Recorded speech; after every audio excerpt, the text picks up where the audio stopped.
السلام علیکم ورحمۃ اللہ وبرکاتہ۔ معزز ناظرین، استقبال ہے ہمارے یوٹیوب چینل سکندر قاسمی مکمل۔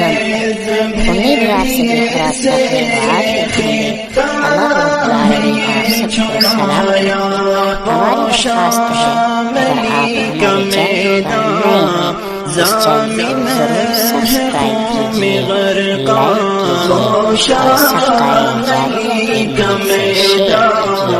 السلام علیکم ورحمۃ اللہ وبرکاتہ۔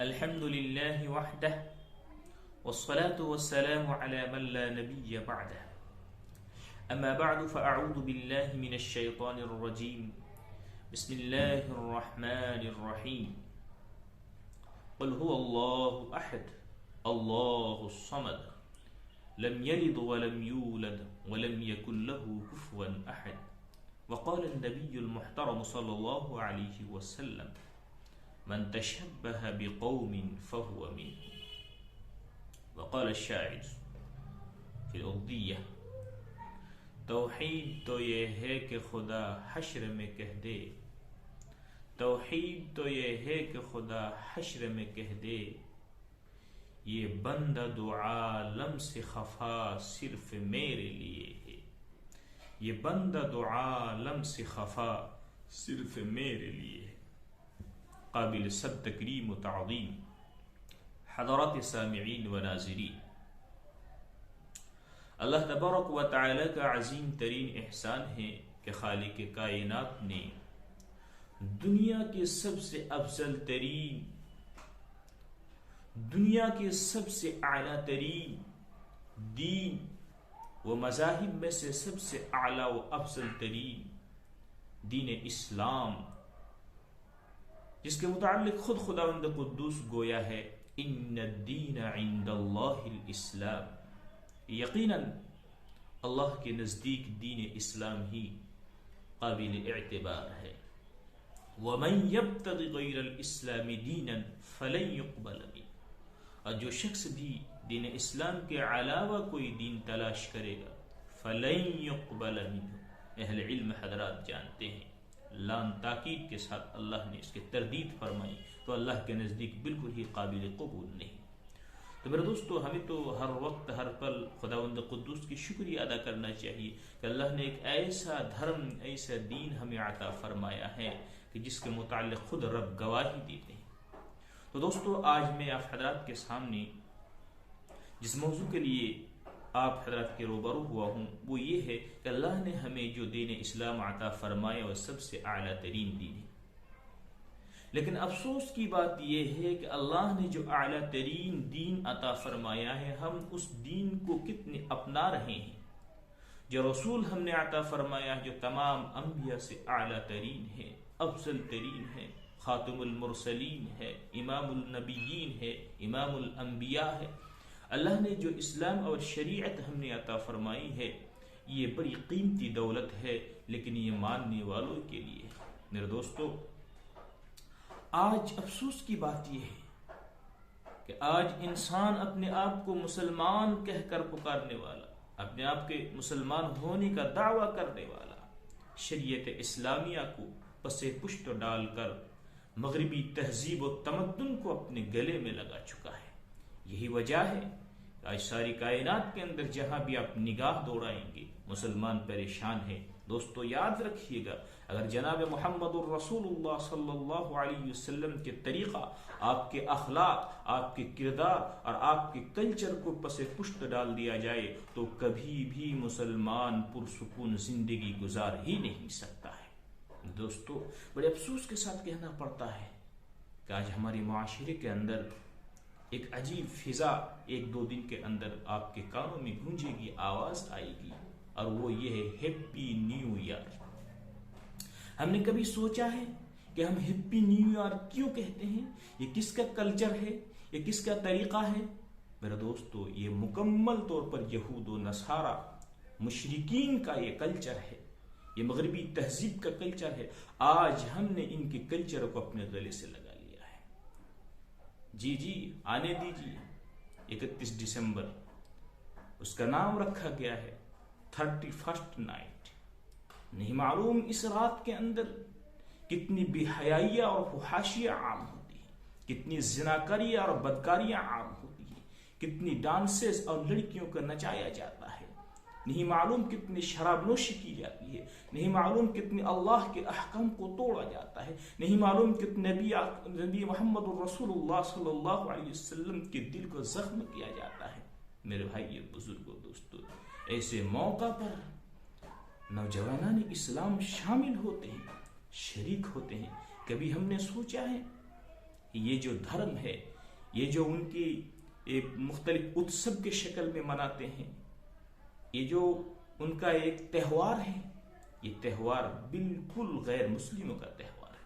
پیارے آقا صلی اللہ علیہ وسلم اپنی زبان رسالت سے ببانگ دہل اعلان کر دیا ہے کہ من تشبہ بقوم فہو من. جو شخص جس قوم کے مشابہت اختیار کرے گا, جو شخص جس قوم کے اتباع کرے گا, جو شخص جس قوم کے کلچر کو اپنائے گا, فہو منہ, تو ان کا حشر بھی انہی میں سے ہوگا, وہ انہی میں سے ہوگا. دوستو, یہ جو 31st نائٹ منایا جاتا ہے, اس کا بیک گراؤنڈ کیا ہے کہ آپ کو معلوم ہے؟ آئیے میں مختصر انداز میں بتاتا چلوں.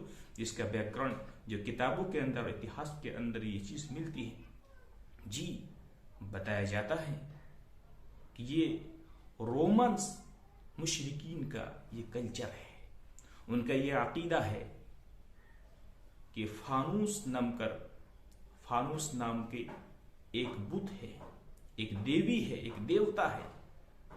وہ اس رات کو اس کے سامنے سر جھکاتے ہیں, اور سر جھکانے کے بعد اس کے سامنے یہ دعا پرارتھنا کرتے ہیں. ان کو معبود مانتے ہیں, ان کے تقدیر لکھنے والے معبود مانتے ہیں. اور ان کا یہ عقیدہ ہے کہ یہ فانوس جو تقدیر لکھنے والے ہیں, نعوذ باللہ ثم نعوذ باللہ, ان کے سامنے وہ سر کو رکھتے ہیں اور یہ کہتے ہیں کہ ہمارے معبود, ہماری گزشتہ سال جیسے گزر گیا ہے, اس کے بعد جو نئے سال آنے والا ہے, اس نئے سال میں ہماری تقدیر کو اچھا لکھ دے.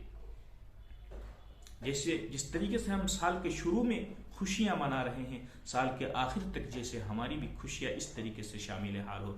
یہی وجہ ہے کہ اس رات میں پورے رات مختلف طریقے سے وہ خوشیاں مناتے ہیں. افسوس, صد افسوس کہ آج ہمارے نوجوان اس مشرکانہ عقیدے کے اندر شامل ہے. افسوس, ہم بھی ہیپی نیو ایئر کے الفاظ کہتے ہیں. میرے دوستو, بڑے افسوس کے ساتھ, درد دل کے ساتھ کہنا پڑتا ہے کہ آج ہمارے نوجوان ان چیزوں کو بالکل ہی اللہ کے رسول کی سنتوں کو پس پشت ڈال دیتا ہے, اور مغربی تہذیب کو, مغربی تمدن کو اپنے گلے کے اندر لگا کر لوگوں کے ساتھ ہاں ملا کر وہ بھی خوشیاں مناتے ہیں, وہ بھی ان راتوں میں شریک ہوتے ہیں, ان تہواروں میں شریک ہوتے ہیں, اور وہ بھی بڑے انتہائی جرأت مندانہ انداز میں ہیپی نیو ایئر اور خوشی کا اظہار کرتے ہیں. کبھی ہم نے سوچا ہے کہ کیا کہیں اس حدیث کا مصداق ہمارے اوپر تو نہیں آ رہا کہ پیارے آقا نے فرمایا من تشبہ بقوم فہو من. آج ہم نے پیارے آقا کے فرمان کو پس پشت ڈال دیا ہے اور مغربی تہذیب کو اپنے سینے کے اندر لگا لیا ہے. یہ مشرکانہ عقیدہ, یہ کافرانہ عقیدہ ہمارے دلوں کے اندر ہے.